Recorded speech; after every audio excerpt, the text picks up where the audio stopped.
The COVID-19 pandemic brought the fashion industry to a grinding halt. As social distancing and lockdown measures came into force around the world, retailers shut up shop and cancelled orders in anticipation of tough times ahead. In Bangladesh, the largest ready-made garments manufacturer in the world after China, an estimated $3 billion worth of orders were either cancelled or suspended. They just sent a letter and said everything is cancelled, everything they don't want to take. Brands were able to do this by invoking a so-called force majeure, a clause of their contract freeing them from liability in the case of an extraordinary event. But that left business owners like Mustafiz Udun in a difficult situation. Hundreds of thousands of orders had already been made and, in some cases, shipped. Obviously, in the contract and agreement written so many things, but it is not the way, my friend, we did business. We did business on trust. The contract is always 33 pages and 300 clause. If I don't sign, then the retailer or brand say, okay, if you don't sign, I go to next one.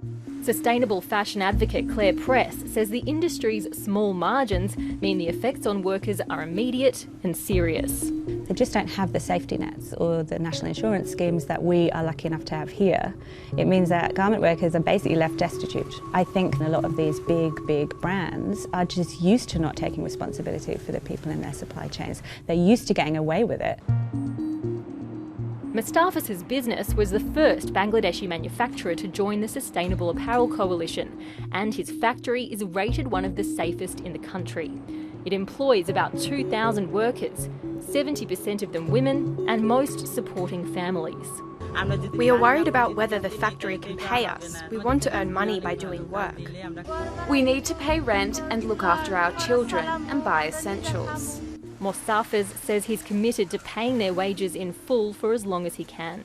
In spite of difficult times, I keep on paying my workers, and I think it is my responsibility to take care of them. And I thought that my clients, all the brands and retailer also will show the similar responsibility towards us. I keep hearing about this pay up campaign. Hashtag pay up. Hashtag pay up. Hashtag pay up. Hashtag pay up. Pay up.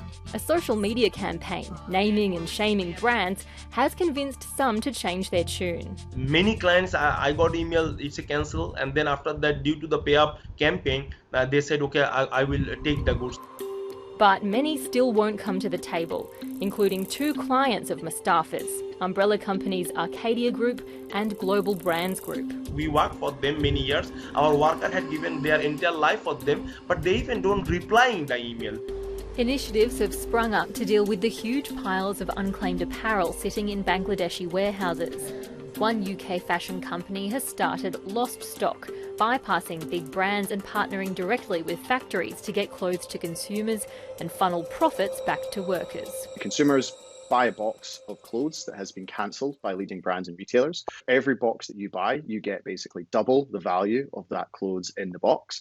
And more importantly, you support a Bangladeshi garment worker and her family for a week.